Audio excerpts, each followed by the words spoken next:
Prej 15 vitesh, Martin Mata drejton Fondacionin Shqiptaro-Amerikan të Zhvillimit bashkë me Aleksandër Sarapulin, ndërtuesi lidhur ngushtë me interesa private dhe marrëdhënie parash me Edi Ramën. Në fakt, Martin Mata menaxhon fondet, pasuritë shtetërore dhe miliona euro të zeza që kalojnë përmes këtij fondacioni me logo amerikane, por që në realitet funksionon si biznes i pastër në Shqipëri, me përfitues real Matën dhe Sarapulin. Fondacioni paraqitet publikisht si investitor bamirës për objekte dhe shërbime publike, por faktet që po publikon pamfleti tregojnë se në çdo projekt të marrë nga qeveria Rama konstatohen vjedhje fondesh, mashtrime fiskale dhe sipas dokumenteve edhe mashtrim ndaj shtetit amerikan, ku fondacioni është i regjistruar. Martin Mata mashtroi sekretarin e Dash Antony Blinken për investimin tek piramida e Tiranës. Gjatë vizitës së sekretarit amerikan të shtetit Antony Blinken në Shqipëri, një nga ndalesat ishte investimi në piramidën e Tiranës. Drejtori Martin Mata në krahët e Edi Ramës dhe ortakut Aleksandër Sarapuli e prezantoi projektin si financim pamirësie për 21 milion eurosh nga buxheti i Fondacionit Shqiptaro-Amerikan të Zhvillimit. Dokumentacioni u artua nga Martin Mata, sikur financimi të ishte realizuar nga fondacioni i tij. Në realitet, shuma prej 21 milion eurosh u financua nga shteti shqiptar përmes 2 tenderve të fituar nga kompanitë Edil Al It ShPK dhe Fusha ShPK, të konfirmuara nga pagesat e thesarit të shtetit. Në dokumentet e firmosura nga Martin Mata, rindërtimi i piramidës deklarohet si financim 100% i fondacionit, duke përfshirë edhe një marrëveshje të sajuar me numër 638 fraksion 237 dat 2 korrik 2020 me qeverinë shqiptare dhe Bashkinë e Tiranës, e dërguar qeverisë amerikane si investim bamirës prej 21 milion eurosh. Lidhja reale e fondacionit me piramidën e Tiranës kufizohet vetëm në faktin se ka marrë falas në administrim për 30 vite 70% të mjediseve, të cilat i ka dhënë me qira për llogaritë të tij, të gjitha të menaxhuara nga Martin Mata. Në mars 2024, qeveria e SBA-s i hoqi Fondacionit Shqiptaro-Amerikan të Zhvillimit statusin e përjashtimit nga taksat, pasi për periudhën 2020-2023 nuk u krye deklarimi i detyrueshëm financiar sipas formulës 990, 990 EZ, 990N dhe 990 PF. Detyrimi i deklarimit ishte përgjegjësi e drejtorit Martin Mata, i cili nuk raportoi aktivitetin financiar dhe sipas burimeve ndodhet në proces hetimi nga administrata tatimore dhe drejtësia amerikane. Mosdeklarimi në formulën 990 EZ përbën fshehje dhe mashtrim të fondeve të investimeve, financimeve shtetërore, pagave, bonuseve, donacioneve dhe tarifave të përfituara nga Martin Mata, Aleksandër Sarapuli dhe antarët e bordit në Shqipëri.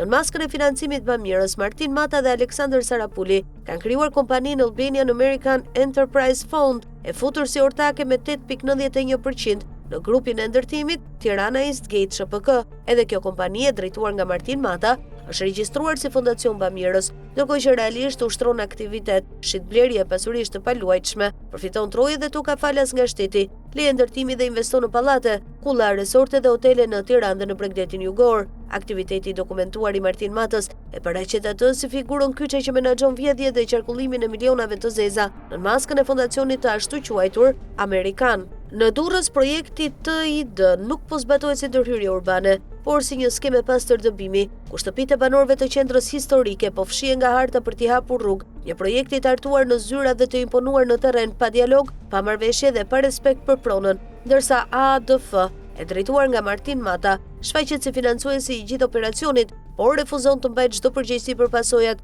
duke u fshehur pas formulës se shpronësimet i kryen shteti, sikur fondi të mos kishte asnjë rol në projektin që vetë ka paguar dhe drejtuar. Kjo është logjika me cilën ADF po vepron në Durrës. Parat vijnë nga fondi, projekti vishet me etiketën zhvillim, institucionet shtetërore vijnë në lëvizje për të nxjerrë vendime dhe VKM, ndërsa qytetarët përballen vetëm me eskavatorët dhe letrat e shpronësimit, pa ditur me kë po negociojnë dhe kush mban përgjegjësi për humbjen e shtëpive, duke e kthyer fondacionin e Martin Matës në një aktor të fuqishëm që komandon nga prapaskena, por nuk del kurrë përballë banorëve që po mbeten pa çati. Më tej do të vijojmë me rolin e Martin Matës në projektin e Butrintit. Si Martin Mata fshet rreth 50% të ardhurave nga biletat e vizitorëve të Butrintit. A ka ndërtuar Martin Mata vil brenda parkut të Butrintit dhe a ka hequr e grabitur rreth 35.000 m2 tokë buz liçenit të Orit nga projekti Drilon Tushemisht përmes dokumenteve kadastrale false, sa miliona janë vjedhur për klasa digjitale dhe përmes aktiviteteve fiktive të shkollës së drejtorëve të arsimit parauniversitar të menaxhuar nga Martin Mata, aktiviteti i lavatriçës së milionave përmes agjencisë jo bankare Crimson Finance Fund Albania, me aktivitet kreditimi, transferta financiare dhe depozita, e krijuar më 15 janar 2015 dhe regjistruar si fondacion bamirës ku Mata Sarapuli zotrojnë 32.02% të aksioneve. Skemat e përfitimeve ilegale nga pasuritë shtetërore në projektet Pazari i Ri, Tumo Tirana, AI for Youth, Lead Albania, Kalat e Beratit, Shkodrës, Krujës dhe e Gjirokastrës, si dhe milionat e parashikuara për Muzeun Hebraik. Kompania Management Foundation, si maske fondacionit Mata Sarapuli në Butrint, dhe aktivitetet e Martin Matos me fondacionin Junior Achievement Albania, ku antar bordi janë edhe Elvin Guri dhe Adriana Berberi. A është marrë në hetim Martin Mata në maj 2011, tetor 2015 dhe janar 2020 për pajisje e personash në kërkim me pasaporta dhe karta identiteti false të kapur në shtetet e BE-s, në kohën kur ai dhe Sarapuli zotronin 25% të aksioneve në kompaninë Aleat Vion. Reagimi një qytetari në Divjak ndaj Edi Ramës nuk ishte episod spontan, por artikulimi një pakënaqësie të përhapur gjerësisht. Kryeministri e bëri të qartë se qeveria e tij nuk do të mbrojë prodhimin bujqësor vendas, duke u rreshtuar hapur në mbrojtje të importit, të justifikuar si tregti e lirë. Përplasja zbuloi ndarjen e thellë politike, sociale dhe etike në vend, ku shumica e qytetarëve e shohin qeverisjen si mbrojtëse të monopoleve klienteliste. Rasti i Divjakës tregoi se kriza e bujqësisë nuk është çështje subvencionesh, por sistemi dhe kartelesh që e kanë shkatërruar tregun vendas, ndërsa qeveria zgjedh t'i mbrojë. Kontestimi një qytetari të Divjakës në takimin e dieshëm me Edi Ramën kishte një reagim spontan, asnjë thirrje dëshpëruese. Ishte një qëndrim që e mendojnë shumë bujq, të cilët i kërkojnë qeverisë të mbrojë prodhimin vendas përpara atij të huaj. Edi Rama ju kundërvu hapur, duke deklaruar se nga qeveria e tij nuk do të ketë mbrojtje të prodhimit bujqësor vendas. Ky episod mund të dukej spontan, por gjasat janë që nuk ishte i tillë. Më shumë se sa qytetari të shprehte mendimin e tij, u duk se Edi Rama kërkonte të përforconte publikisht qëndrimin e qeverisë. Megjithatë, ajo që ndodhi në Divjak përbën bazën e darjes së madhe politike, sociale dhe etike në vend. Pas përplasjes së hapur u pa e qartë thyerja dhe ndarja që ekziston në opinion, ku shumica e shoqërisë mendon se gjithçka që vjen nga qeverisja është në mbrojtje të monopoleve klienteliste. Ky qëndrim shfaqet padoreza si në elektoratin e djathtë, ashtu edhe në atë të majt. Edi Rama tentoi ta zbusë situatën përmes një oferte për rritje e subvencionesh, por nuk arriti t'i bindë njerëzit.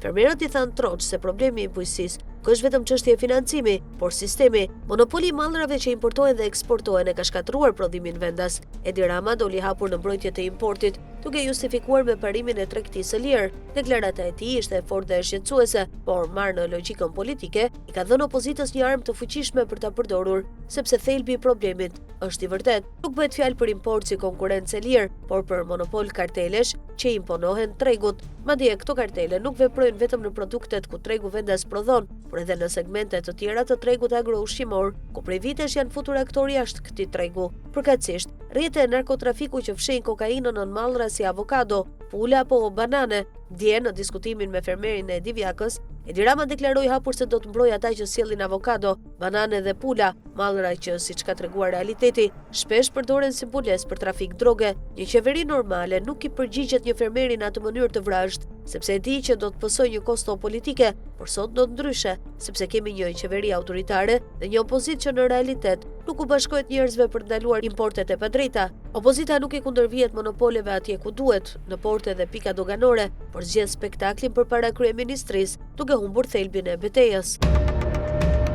Edi Rama ka riaktivizuar mekanizmat parlamentar për të monitoruar, testuar dhe nëse është e mundur, disiplinuar drejtsinë e re, SPAK-un. Bëhet fjalë për Komisionin Parlamentar Xhafaj, i cili ka kërkuar të futet në agjendën e SPAK, pikërisht kur Klodian Brau mori detyrën e kryeprokurorit në mënyrën më aktive të mundshme. Prokuroria e posaçme kundër korrupsionit dhe krimit të organizuar i ka kthyer përgjigje parlamentit duke i thënë jo Komisionit Parlamentar për nismat qytetare, bashkëpunimin dhe mbikëqyrjen institucionale të drejtuar nga Fatmir Xhafaj për një vizitë monitoruese në SPAK, gjoja me idenë e zbatimit të masave për luftën kundër pastrimit të parave. Me një formulim të prerë, prokurorët e SPAK e cilësojnë nismën si ndërhyrje të palishme dhe cënim të drejt të pavarësisë kushtetuese të institucionit, duke lënë Xhafajin jashtë dyerve të prokurorisë. Fillimisht SPAK sqaron se raportimi institucional është kryer, e vijon të kryhet në mënyrë të rregullt dhe të plotë. Prokurorët vënë në dukje se nga ana e Agjencisë së Inteligjencës Financiare nuk ka pasur asnjë shqetësim konkret, asnjë çështje specifike dhe asnjë problem që të kërkonte një ndërhyrje të jashtëzakonshme parlamentare. Pastaj vjen thelbi. SPAK i kujton Kuvendit dhe Komisionit Xhafaj se është institucioni i pavarur kushtetues, i cili raporton vetëm në përputhje me kushtetutën, ligjet organike dhe rregullore në Kuvendit, dhe e thot qartë, pa ekivok. Prokuroria e posaçme nuk mund të monitorohet dhe nuk njeh legjitimitetin e kësaj praktike. Çdo përpjekje për vizita të tilla monitoruese, thuhet në dokument, do të binte ndesh me pavarësinë kushtetuese të prokurorisë së posaçme, një pavarësi që nuk është thjesht një parim formal, por kusht themelor për të siguruar hetime të pavarura, të paanshme dhe efikase në mbrojtje të interesit publik dhe sundimit të ligjit. Në përfundim, SPAK shpreh hapur mosdakordsinë për realizimin e vizitës së planifikuar nga Komisioni Xhafaj, që ishte planifikuar të zhvillohej në datën 6 shkurt 2026, duke e konsideruar atë në kapërcim të ligjit dhe cënim të pavarësisë së prokurorisë së posaçme. Pronari i grupit Bolv Oil, mafiozi Behar Çukaj, përmes lidhjeve dhe ndikimit të krerë të politikës dhe pushtetit në segmente të drejtësisë dhe përmes rrushfeteve, i ka shpëtuar ndëshkimit, megjithëse ka qenë disa herë në hetim gjatë 15 viteve të fundit. Dhe ti ka patur prova për evazion fiskal, mashtrim doganor, mashtrime TVSH, pastrim parash, kontraband karburantesh, bilance false, vjedhje karburanti në depozitat e Alpetrol dhe grabitje tokash në Tiranë me falsifikime dokumente shpronësie në bashkëpunim. Emri i biznesmenit Behar Çukaj dhe kompanisë së tij Bolv Oil ka dalë sërish për të njëjtat vepra penale në dosjen Bankers, tashmë e marrë si çështje nga SPAK, pasi është klasifikuar si grup i strukturuar korrupsioni dhe krimi ekonomik financiar. Personazh kryesor dhe tepër aktiv në këtë grup është Behar Çukaj, i cili ka përdorur kompaninë Bolv Oil dhe disa biznese të tjera hidrokarbure për të vjedhur shtetin dhe për të pastruar miliona euro përmes falsifikimeve dhe mashtrimeve fiskale. Për të zbuluar palishmëritë e Behar Çukajt, SPAK dhe BKH janë futur në labirintet e zeza të aktivitetit të kompanive Bolv Oil dhe Olsi, gjurmët e të cilave kanë çuar në abuzime të shumta edhe jashtë sektorit të hidrokarbureve përmes firmave të tjera të tij. Përveç 10 milionë eurove të qarkulluara nga Bolv Oil me dokumente tatimore false në bashkëpunim me Bankers, të konstatuara nga hetimi fillestar i prokurorisë së Fierit, BKH ka zbuluar edhe 310 milionë euro të tjera që Behar Çukaj ka fshehur sërish në bashkëpunim me Bankers përmes kontratave për punë të pakryera, transferta dhe fatura TVSH-je fiktive. Që prej vitit 2008, kompania Bankers kishte kontraktuar kompaninë Bolv Oil të Behar Çukajt për kryerjen e transportit të naftës përmes kompanisë së tij Bolv Trans SHPK. Kjo kompani transporti u krijua në mars 2011 para 3 vitesh, pra 3 vite pas lidhjes së kontratës me Bankers dhe u mbyll në dhjetor 2011. Megjithatë, deri në qershor 2025, ajo vazhdonte aktivitetin pa licencë, deklaronte punë të kryera dhe lëshonte fatura TVSH-je, me të cilat i vinte miliona shtetit. Gjurmët e milionave të përfituara nga Behar Çukaj e kanë çuar BKH-n tek investimi prej 120 milionë eurosh për blerjen e 50.000 m2 tokë të grabitur në Fark dhe ndërtimin e kompleksit Tulipan me vila, disa prej të cilave janë përfituar nga politikanë të korruptuar dhe persona të krimit organizuar. Në dosjen hetimore është përfshirë edhe vjedhja e 1.3 milion litrave naftë nga depozitat shtetërore të Alpetrol, për të cilat Behar Çukaj është proceduar në 4 raste gjatë viteve 2014-2021, por hetimet janë pushuar nga Prokuroria e Fierit. Më 17 shtator 2021, Behar Çukaj krijoi firmën Kolegji Alma Mater Europe Campus College Rezonanca me aktivitet përgatitjen e specialistëve të mjekësisë me studime universitare dhe pas universitare në fizioterapi, farmaci, ginekologji, infermieri, biokimi laboratorike dhe stomatologji. Gjatë një viti aktivitet pa licencë, kjo kompani shërbeu për pastrimin e rreth 60 milionë eurove dhe më pas u mbyll pa bilance. Sipas raportit hetimor, në 154 raste Behar Çukaj ka përdorur për transferta dhe shpenzime financiare ilegale, si dhe për pjesëmarrje fiktive në tender, kompaninë tjetër hidrokarbure Olsi SHPK e regjistruar në emër të djalit të tij, Olsi Çukaj, të cili në vitin 2017 e kandidoi për deputet në listën e PD-s. Pastrim parash dhe transferta milionash, mafiozi Behar Çukaj i Bolv Oil ka kryer edhe përmes kompanive të tij, RC Rira, Inbi, SHRSF Olsi dhe BO Construction.